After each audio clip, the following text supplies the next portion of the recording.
رب اشرح لي صدري ويسر لي أمري واحلل عقدة من لساني يفقهوا قولي اللهم صل على محمد وعلى آل محمد كما صليت على إبراهيم وعلى آل إبراهيم إنك حميد مجيد اللهم بارك على محمد وعلى آل محمد كما باركت على إبراهيم وعلى آل إبراهيم إنك حميد مجيد۔ میرے محترم بزرگوں اور نوجوان دوستوں، پچھلے جمعہ ہم لوگوں نے نبی پاک صلی اللہ علیہ وسلم کے آباء و اجداد کے بارے میں اور اسی طرح آپ صلی اللہ علیہ وسلم کے پیدائش سے پہلے عرب کا کیا حال تھا، کیا ماحول تھا، ان تمام چیزوں کو ہم نے جانا۔ آج کے خطبے میں انشاءاللہ جیسا کہ میں نے پچھلے جمعہ بتایا تھا، زمزم کے کنویں کے بارے میں جانیں گے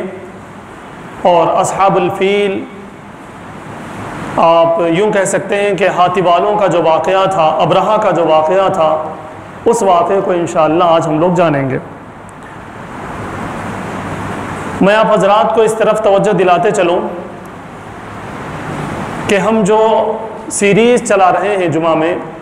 وہ سیرت النبی صلی اللہ علیہ وسلم ہے،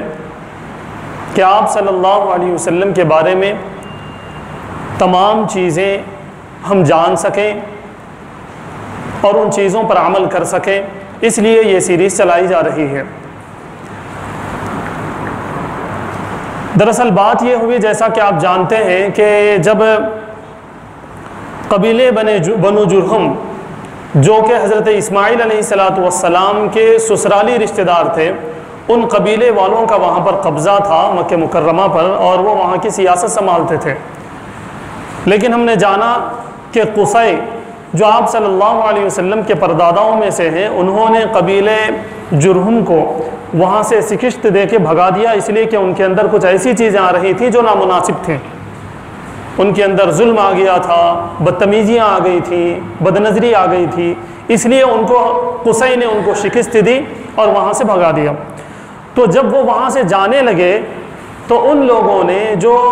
زمزم کا کنواں تھا، جو حضرت اسماعیل علیہ السلام کی کرامت تھی، اس زمزم کے کنویں کو ان لوگوں نے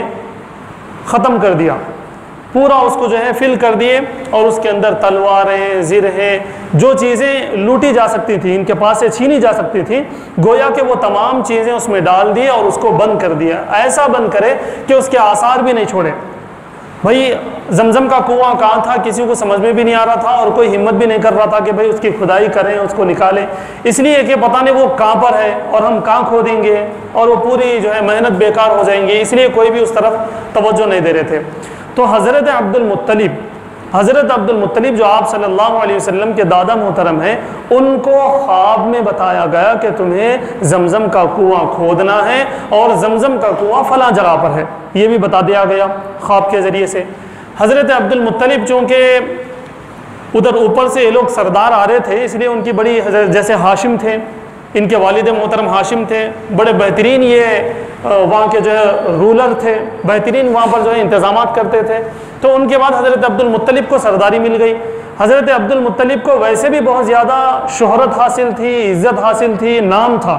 پھر جب انہوں نے زمزم کے کنویں کو کھودنا شروع کیا اور وہاں پر دیکھا کہ ایک کے بعد ایک تلواریں نکل رہی ہیں، سونا نکل رہا ہے، اور بھی چیزیں وہاں سے نکل رہی ہیں جو کہ قبیلے جرہم نے وہاں پر، بنو جرہم نے جو وہاں پر ڈال دیا تھا۔ تو حضرت عبد المطلب نے ان تمام چیزوں کو نکال کے کیا کیا کہ ان تمام چیزوں کو کعبۃ اللہ کا دروازہ بنانے کے لیے مختص کر دیا۔ جتنا بھی لوہا نکل رہا، جتنا بھی میٹل نکل رہا، اس سے ڈیزائن ہوگا اور وہ کعبۃ اللہ کا دروازہ بنے گا، یہ انہوں نے فیصلہ کیا۔ لیکن ان کی شرافت اتنی زیادہ تھی کہ وہ خود اپنی طرف سے کھود رہے تھے، وہ اپنی ذاتی ملکیت اس کو سمجھ سکتے تھے، لیکن زیورات بھی اس میں ملے، سونے کے کنگن وغیرہ بھی اس میں ملے، لیکن حضرت عبد المطلب کی یہ شرافت تھی، آپ صلی اللہ علیہ وسلم کو ان کے نسل میں آنا تھا، انہوں نے ایک بھی چیز اپنے لیے استعمال نہیں کی، تمام چیزوں کو گلا کر انہوں نے فیصلہ یہ کیا کہ کعبۃ اللہ کا ہم دروازہ بنائیں گے۔ جب کنواں کھودا جا رہا تھا تو قریش کے لوگوں نے اعتراض کیا، وہ اکیلے کھود رہے تھے، اپنے بچوں کو لے کے وہ خود کھود رہے تھے۔ قبیلے قریش والوں نے اعتراض کیا کہ ہمارے کو بھی کھودنے کے اندر آپ موقع دیجئے، لیکن حضرت عبد المطلب نے منع کر دیا اور کہا کہ مجھے حکم ہوا ہے، خواب کے ذریعے سے مجھے بتایا گیا ہے، اس میں اللہ رب العزت کی کوئی مصلحت ہے، اس لیے میں ہی یہ کام کروں گا، کسی اور کی میں شراکت برداشت نہیں کروں گا۔ لیکن لوگ زبردستی کرنے لگے۔ پھر فیصلہ یہ ہوا کہ اس زمانے کے جو کاہن ہیں، ایک بنو سعد کی ایک کاہنہ تھی، ایک لیڈی کاہن، یعنی کہ جو کہ اس زمانے کے جو بھی کتابیں تھے، توریت، زبور، انجیل، اس کا علم جاننے والی اور کچھ جادو جیسی چیزیں جاننے والی ایک عورت تھی قبیلے بنو سعد کی۔ اس کے پاس جانا طے ہو گیا۔ یہ طے ہوا کہ بعد جھگڑا ہو رہا، حضرت عبد المطلب بول رہے کہ میں اکیلا کھودتا ہوں، میرے کو حکم ہوا، لیکن قریش کے افراد بول رہے کہ بھئی نہیں، ہم بھی اس میں شریک ہوتے، اس لیے کہ بہت بڑا کارنامہ تھا، اس سے بہت عزتیں ملنے والی تھی، بہت اہم کام تھا۔ تو یہ طے ہوا کہ چلو ہم جا کے کاہن سے پوچھیں گے، کاہنہ سے پوچھیں گے، اگر وہ جو فیصلہ کریں گے وہ ہوگا۔ حضرت عبد المطلب بھی مان لیے۔ اس کے بعد جو ہے لوگ گئے، جاؤ آپ لوگ کو معلوم کرنا ہے، آپ لوگ جاؤ بول کے بھیج دیے۔ جب وہ لوگ جانے لگے، بنو سعد کی جو کاہنہ تھی اس کے پاس جب جانے لگے تو راستے میں کچھ ایسی چیزیں ان لوگوں کو نظر آئیں اور کچھ ایسے واقعات ہوئے کہ یہ گھبرا گئے، اور ان لوگوں کو یہ اندازہ ہوا کہ اس کام میں ہم جو ہے شراکت نہیں کر سکتے، نہ ڈسٹرب ہم کر سکتے، نہ ان کو ساتھ دے سکتے، یہ اللہ کی طرف سے فیصلہ ہے کہ یہ عبد المطلب ہی کریں گے۔ کاہنہ کے پاس پہنچے بھی نہیں، راستے سے ہی واپس آ گئے، اس لیے کہ پچھلے جمعہ میں نے بتایا تھا وہ عرب قوم کے اندر کچھ ایسی چیزیں تھیں، اچھی چیزیں بھی تھیں، جس سے وہ پیچھے نہیں ہٹتے تھے، وہ کسی بھی چیز کی پرواہ نہیں کرتے، لیکن ان کو جو چیز سمجھ میں آتی وہ چیز برابر وہ کرتے تھے۔ تو وہ لوگ وہیں سے، حالانکہ ان کی ضد تھی، لیکن جب ایسے واقعات کچھ دیکھے تو وہاں سے واپس آ گئے۔ واپس آ کے حضرت عبد المطلب کو بول دیے کہ بھائی یہ آپ کا ہی کام ہے، آپ ہی کریں، ہم آپ کو ڈسٹرب نہیں کریں گے۔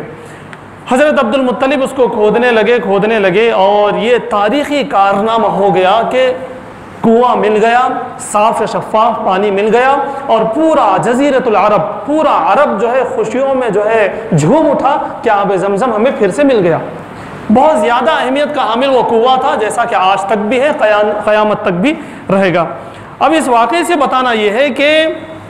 حضرت عبد المطلب کی جو شہرت تھی، ان کی جو اہمیت تھی، جو ان کی امپورٹنسی تھی معاشرے کے اندر، سوسائٹی کے اندر، وہ کئی گنا زیادہ بڑھ گئی،